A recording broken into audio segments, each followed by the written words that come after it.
So this creates what some people might call a new political strategy, which we will call the politics of diversion. That is to say, living a style of life which everybody sees that we're enjoying and is so great, they'll say, oh, I wish we could be like that. No, but we've got to be earnest and all that kind of thing, you see. But that doesn't really achieve much, except trouble. It is through application and study and earnestness that we have the atom bomb. We say, well, now look at all the things we civilized people have achieved. Yeah. But you're about to blow up the planet, which seems to be the price of it.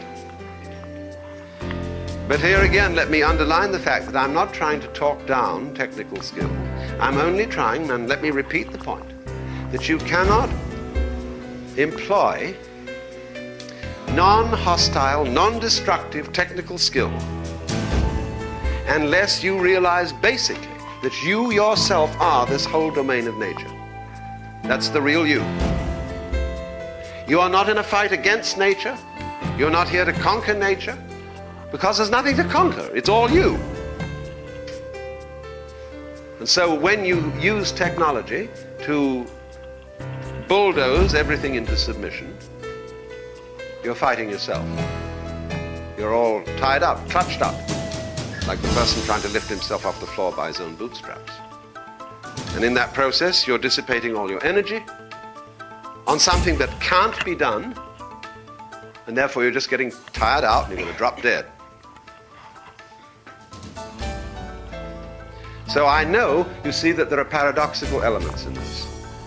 But I repeat, the paradoxes appear because of the nature of the language. When we try to explain these things, we run into contradictions for the simple reason that we are trying to explain it. To put it into a language with either or categories in it, where you say either you try or you don't try. Either you let things go as they will, or you do something about it. Either there is something you can do, and therefore you should do it, or there's nothing you can do, and therefore no one should say should. No one should say should. See? Look how messed up you get. But that's the way these difficulties arrive at the linguistic level. These difficulties are not arising at what I will call for the moment the material or the real level. Because there, at that domain, you will find yourself acting in a way that is in many ways more intelligent than you act when you make up your mind. But that, you see, that simply living in complete natural spontaneity, that's the way of the child. That may be the way of the animals, we don't know.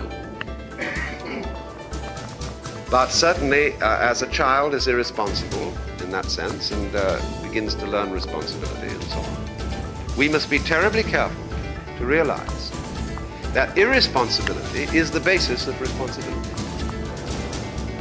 That if we destroy the basic irresponsibility, the consequent style of responsibility that we learn is useless, because it's all for nothing.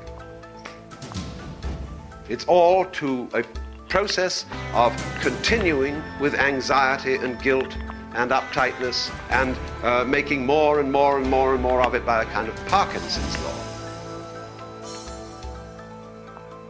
law. You see what's happening?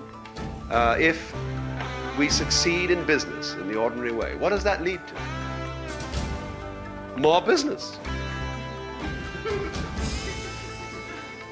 So I say we get rid of this business and hand it over to the computers. So they will do all the accounting. Then what? Oh, we'll think up some new kind of business. See? And then we'll have to hand that over to computers because it's so boring. And that means new, more investments, bigger things, going chickity chick, but it's all machinery. You think this is a great erection?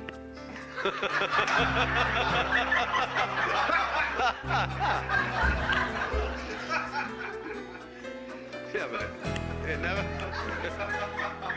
never comes off.